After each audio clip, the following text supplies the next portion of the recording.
Yeah, I'm Paul Davis, farm at Mill Farm with the rest of my family. We're operating 2 dairy farms, just under 1,000 cows between the two.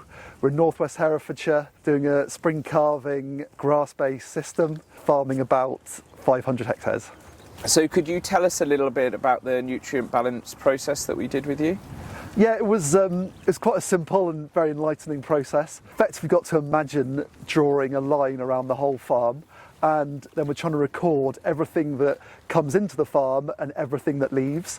And so we then collected together everything that left, which for us is milk, coal cows and calves that we sell, and then everything that we buy in, which is feed, bedding.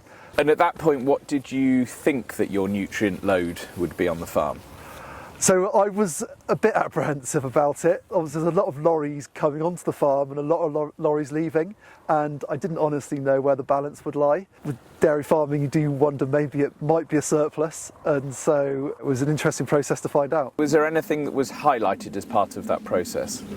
Yes, it was very interesting. We learned a lot through doing it. By going through the process, you learn about what phosphate or potassium or nitrogen is in the different components of the things that you're buying and selling. And for us, we discovered that the feed we're buying in represents almost all of the nutrients we bring onto the farm. We were able to understand what phosphate was in the different things we're feeding, and we found them to be drastically different. Some of the feeds we were buying in had 10 times more phosphate than others, but it wasn't making an obvious difference to the cows.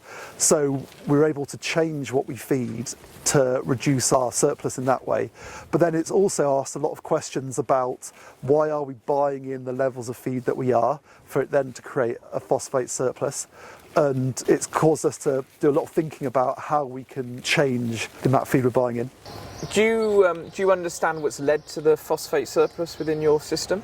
The phosphate surplus, I think, has largely been created through us growing less grass over the past decade. If we went back to around 2017, we were growing 14 tonnes a hectare. However, the average for the last 3 years is only 12 tonnes, but we haven't really changed our cow numbers.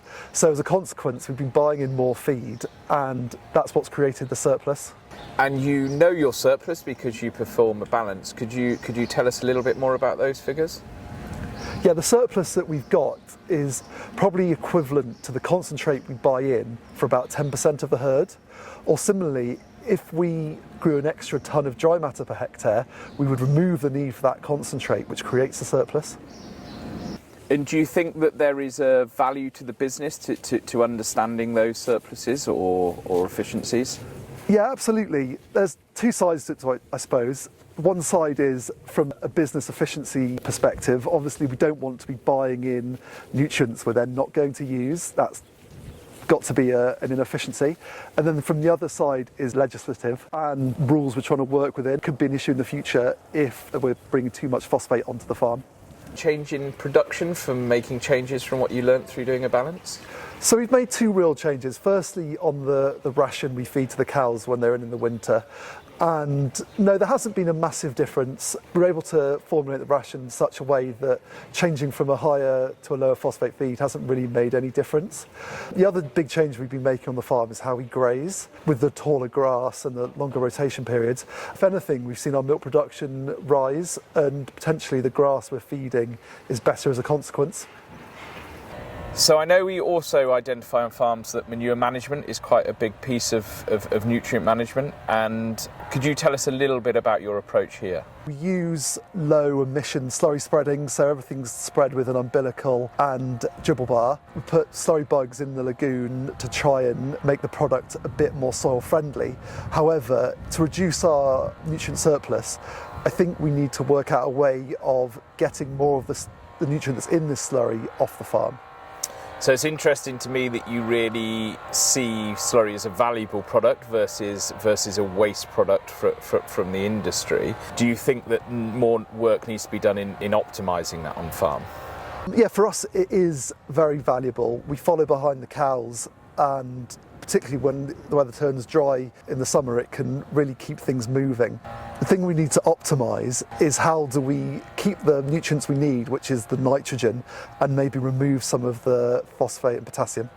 Can you tell us a little bit about the actual nutrient balance process and whether you think it's achievable for farmers to do? Yeah, particularly for dairy farmers, it was a very simple process. I think almost all dairy farmers have to do carbon footprints nowadays, and it's all the same information, so you've got it all pretty readily available. It is just a question of collecting together the tonnages of what's come onto the farm and what's left, and I think for most people that's fairly achievable, and it's not a complicated process.